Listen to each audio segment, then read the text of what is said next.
What happens when Hollywood legend Sylvester Stallone sits down for what should be a routine promotional interview, only to find himself under attack from a host who seems determined to tear him down? What you're about to witness is one of the most shocking live television moments ever captured, where a beloved action star reaches his breaking point and unleashes decades of frustration in front of millions of viewers. Before we dive into this incredible story, make sure to hit that subscribe button and let me know in the comments what you think really triggered this explosive confrontation. The morning started like any other at the View Studios in Manhattan. Sylvester Stallone had arrived early, his usual professional demeanor intact as he prepared for what his publicist had assured him would be a friendly chat about his latest project. The 70-something-year-old actor, still maintaining the physique that made him famous, sat in the green makeup chair as assistants buzzed around him, touching up his appearance for the cameras. "Mr. Stallone, we're so excited to have you on the show today," chirped one of the production assistants. "The ladies are really looking forward to talking with you about your new film and your incredible career." Stallone nodded politely, his gravelly voice barely audible as he responded, "Yeah, should be good. Always happy to talk about the work." But as the minutes ticked by and showtime approached, there was an energy in the air that felt different. Joy Behar had been particularly animated during the pre-show meeting, making comments to her co-hosts that seemed loaded with an edge that hadn't been there for other guests that week. "I've got some real questions for Rocky today," she had said with a smirk that her colleagues couldn't quite read. "It's time someone asked the tough stuff instead of just letting these guys coast on their old movies." When the cameras started rolling and the familiar View theme music filled the studio, everything appeared normal. The co-hosts took their positions around the iconic table, with Joy Behar settling into her spot with what looked like a folder full of notes, far more preparation than she usually brought to celebrity interviews. "Welcome back to The View," Joy announced to the cameras, her television smile perfectly in place. "We're here with the one and only Sylvester Stallone, star of Rocky, Rambo, and countless other action films that have entertained audiences for decades. Sly, welcome to the show." Stallone leaned forward slightly, his hands clasped in front of him on the table. "Thanks for having me, Joy. Great to be here with all you ladies.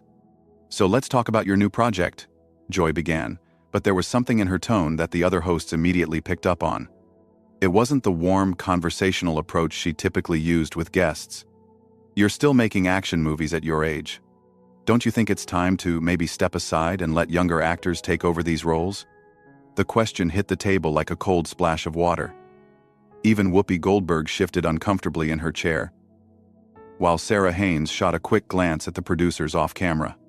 This wasn't the line of questioning they had discussed in the pre-show meeting.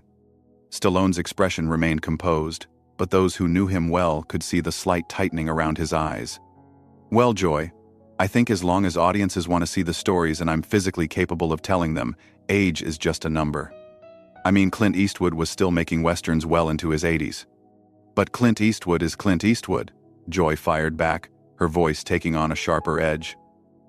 "And let's be honest, your recent films haven't exactly been setting the box office on fire.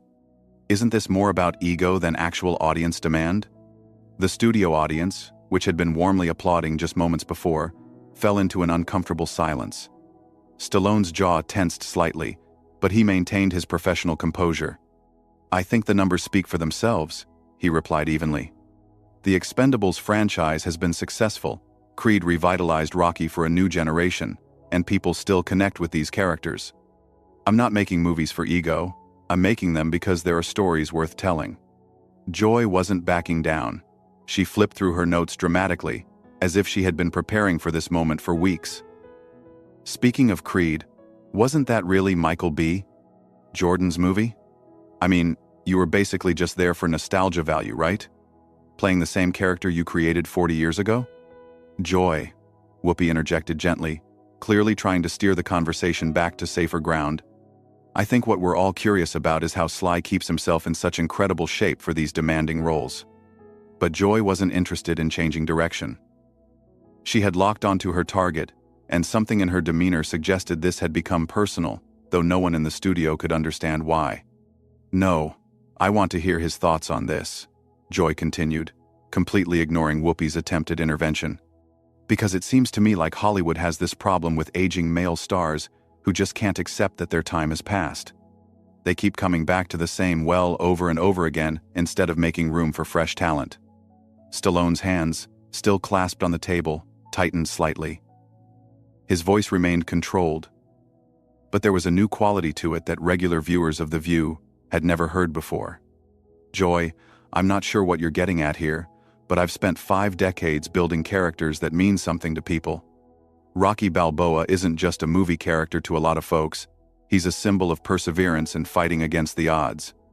If that resonates with audiences, then I don't see why I should apologize for continuing to tell those stories. But isn't it really about the money? Joy pressed on, seemingly oblivious to the growing tension around the table. I mean, these franchises are cash cows, and you're just milking them for every dollar you can get, regardless of whether the stories are actually worth telling anymore. The other co-hosts were now exchanging worried glances. This was not the direction anyone had expected the interview to take, and the production staff behind the cameras were clearly scrambling to figure out how to handle what was rapidly becoming a hostile interrogation rather than a promotional interview. Stallone took a deep breath, his decades of media training kicking in as he tried to navigate what had become an increasingly uncomfortable situation. Look, Joy, I understand that everyone's entitled to their opinion about movies and careers and all of that. But I think you might be underestimating what these characters mean to people and why they continue to connect with audiences across generations. Do they, though? Joy shot back immediately. Or is it just Hollywood's old boys club protecting each other in green lighting projects because of who you know rather than the quality of the material? The accusation hung in the air like a toxic cloud. Stallone's expression changed noticeably. For the first time since the interview began, the professional mask slipped just slightly, revealing a flash of something much deeper and more intense. Excuse me? Stallone's voice dropped to a lower register, the kind of tone that had made him famous for playing tough guys who didn't back down from a fight. What exactly are you implying, Joy? Joy seemed to sense she had struck a nerve, and instead of pulling back, she leaned forward with what could only be described as predatory satisfaction. I'm not implying anything, Sly. I'm saying it outright. Hollywood is a business built on relationships and favors. And actors like you have been benefiting from that system for decades, while newer, more diverse talent gets pushed aside. The other hosts were now visibly uncomfortable. Sarah Haynes was staring down at her notes, clearly wishing she could disappear, while Alyssa Farah Griffin kept glancing toward the producers with an expression that screamed for help. Even the usually unflappable Whoopi Goldberg looked like she wanted to crawl under the table. Joy, maybe we should move on to talking about Sly's philanthropy work, Whoopi suggested, her voice carrying a warning tone that Joy seemed determined to ignore. No, I think this is important, Joy continued, her voice rising slightly. We talk all the time on this show about representation and giving opportunities to underrepresented groups, but then we celebrate actors who keep taking up space that could go to someone else. Stallone's eyes narrowed, and for a moment, the cameras caught something that viewers would replay countless times in the coming weeks. It was the look of a man who had spent his entire career being underestimated, who had clawed his way up from nothing, and who was not about to sit quietly while someone questioned his right to exist in his own industry. Let me tell you something, Joy, Stallone began, his voice steady but carrying an undercurrent of barely controlled intensity. I didn't get handed anything in this business. I wrote Rocky because nobody would give me a shot. I sold my dog to pay rent while I was trying to get that script made. When the studios wanted to buy it, they wanted to cast somebody else, somebody more established, somebody who fit their idea of what a leading man should look like. But that was 50 years ago, Joy interrupted, seemingly unable to read the warning signs that were obvious to everyone else in the room.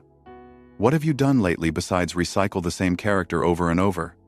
The studio audience was dead silent now. Even the camera operators seemed to be holding their breath, sensing that they were witnessing something that would be talked about for years to come. Stallone's hands unclenched from the table, and he leaned back in his chair, his posture changing from defensive to something much more dangerous. What have I done lately? I've created opportunities for dozens of actors through the Expendables franchise. I've mentored young directors and writers. I've used my platform to tell stories about working-class heroes and underdogs who refuse to give up.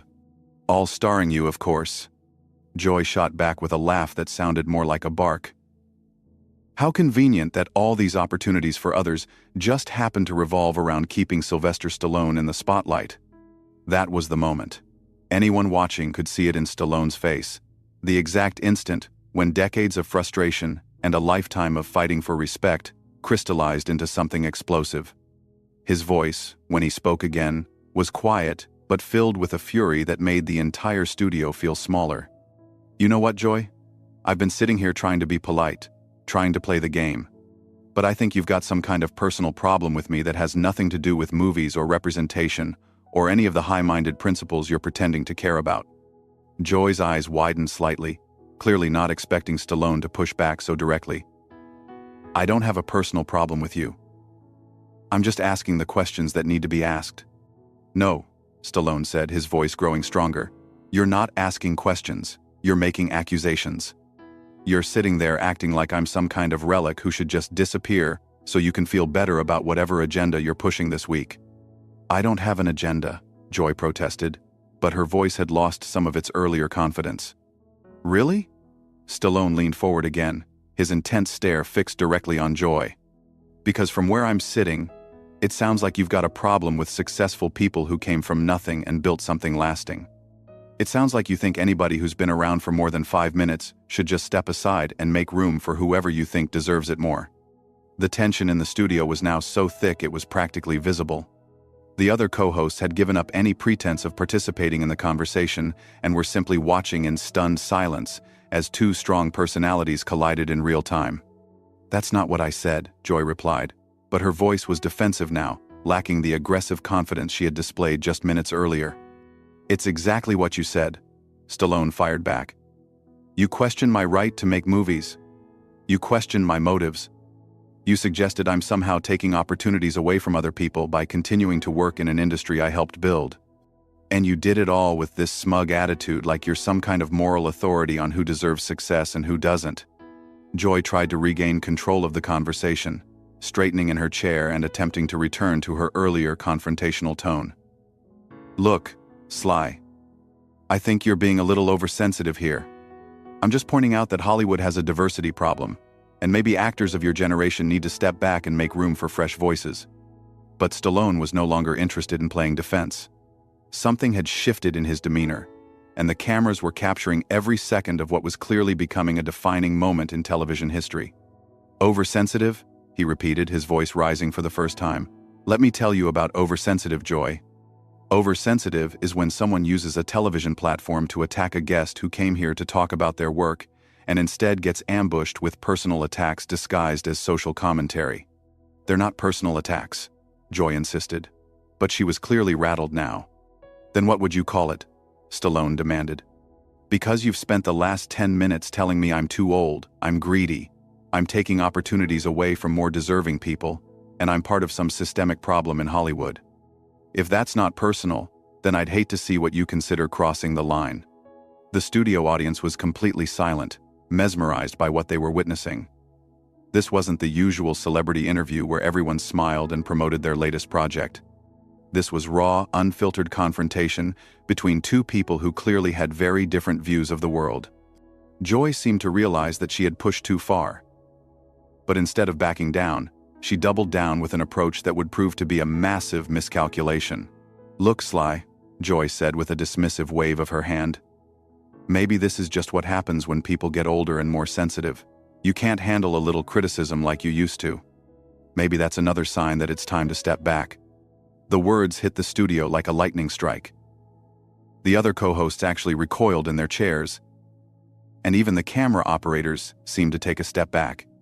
Joy had just crossed a line that everyone in the room knew would have consequences. Stallone went completely still for a moment, his face cycling through a range of emotions that decades of acting experience couldn't mask. When he finally spoke, his voice was deadly quiet. "Did you just call me old and weak on national television?" Joy, perhaps realizing she had gone too far but unable to find a graceful way out, attempted a laugh that came out hollow and forced. "I'm just saying that maybe you're not taking constructive criticism as well as you used to." That was it. The dam burst.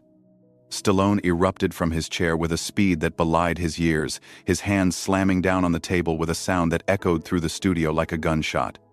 His voice, when it came, was the roar of someone who had finally reached his breaking point. Constructive criticism? Are you kidding me right now?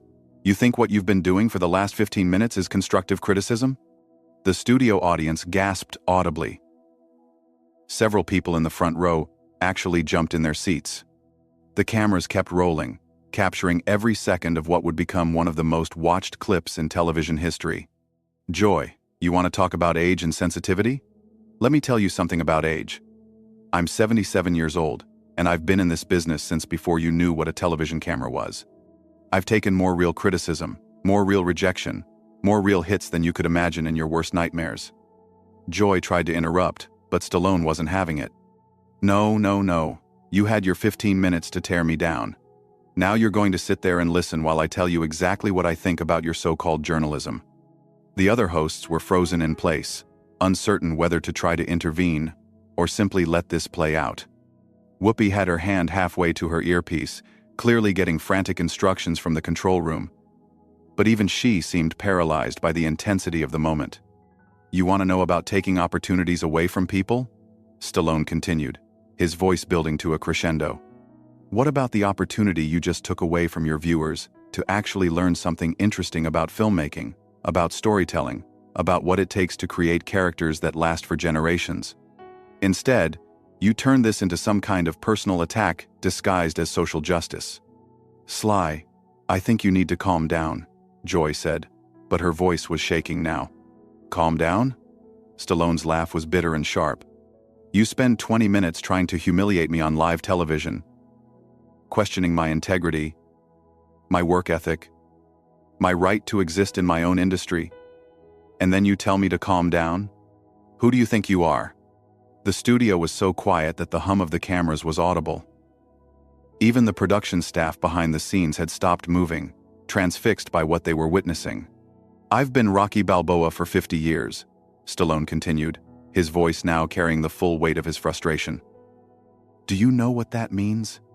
It means 50 years of people telling me I wasn't good enough, wasn't smart enough, wasn't the right type.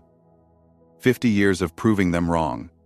And now you sit there, in your comfortable chair, with your comfortable job, and you think you can just dismiss all of that because it fits your narrative? Joy opened her mouth to respond, but Stallone held up a hand that stopped her cold. You want to talk about diversity and representation? Fine. Let's talk about it honestly. When I wrote Rocky, I was a struggling actor from Philadelphia who couldn't get arrested in this town. The studios wanted to buy my script and cast a big-name actor. I said no.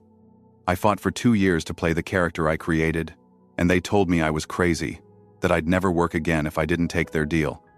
His voice was building again, fueled by decades of stored emotion. But I believed in that character, and I believed that working-class people deserve to see themselves as heroes on screen. That's diversity, Joy. That's representation. Rocky Balboa wasn't some privileged pretty boy. He was a bum from South Philly who refused to stay down when life knocked him flat. But that was then. Joy managed to interject weakly. No, that's now. Stallone exploded. That's every day. You think because I've been successful I've forgotten where I came from? You think I don't understand what it's like to be counted out? To be told you don't belong? To have people like you sitting in judgment of whether you deserve the opportunities you've worked your entire life to earn? The cameras captured everything. The raw emotion, the genuine hurt beneath the anger, the sight of a Hollywood legend stripped of all pretense and fighting for his dignity in real time. And you know what the really sad part is, Joy? You had a chance today to have a real conversation about storytelling, about perseverance, about what it takes to create something that lasts. Instead, you chose to use your platform to tear someone down. That says a lot more about you than it does about me. Stallone straightened his jacket and looked directly into the camera, addressing the viewers at home. To everyone watching, I came here today to talk about work I'm passionate about, stories I believe in, and characters that have meant something to people for generations. Instead, I got ambushed by someone who seems to think that success is something to be ashamed of rather than celebrated. He turned back to Joy, his voice now cold and controlled. You want to know about making room for new talent? I've produced dozens of actors, directors, and writers who got their first big breaks working with me. I've used my influence to greenlight projects that studios wouldn't touch. I've spent my own money developing young talent because I believe in giving people chances." Joy sat in stunned silence, clearly realizing that she had completely misjudged both her target and her audience. "But apparently, none of that matters to you," Stallone continued.